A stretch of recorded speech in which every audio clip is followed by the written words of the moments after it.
Hi, thanks for joining me today for some winter wisdom for how to look after your bike through the winter months.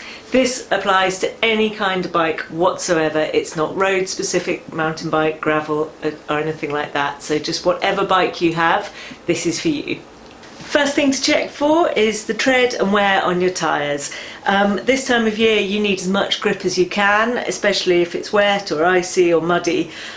So just keep a regular eye on your tyres. It could be worth changing to some tyres with more grip for the winter.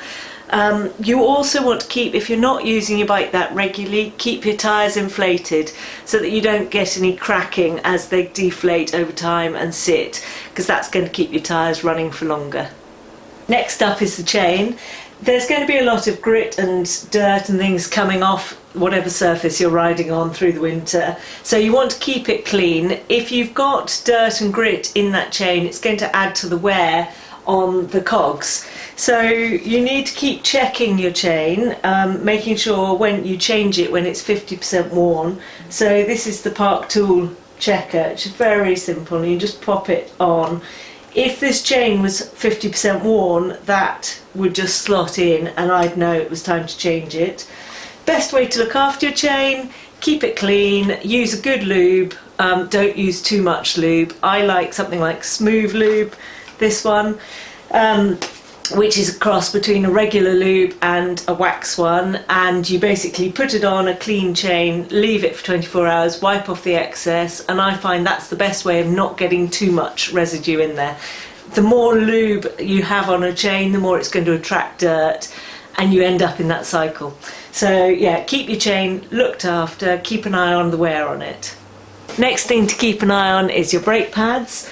Just like with the chain, the more dirt and muck that you have coming up off the ground, the more your brake pads are going to wear, especially if you've got resin or organic brake pads, which are a bit softer.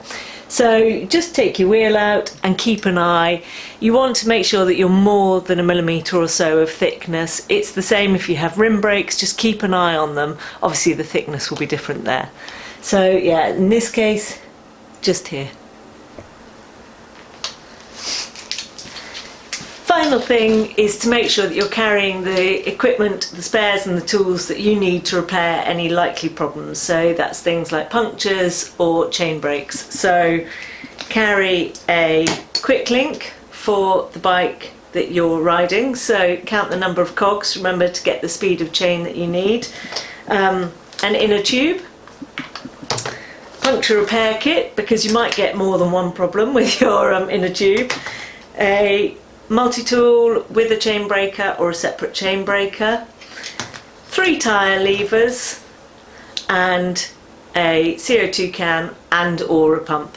If you want to have any more information about how to use the tyre levers, why I use 3, repairing punctures and so on, then check out the links to my other videos.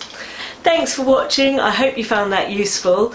If you want to look at my other videos, then hit subscribe, click on the links. To find out more about my teaching, then go to www.vickybikes.co.uk.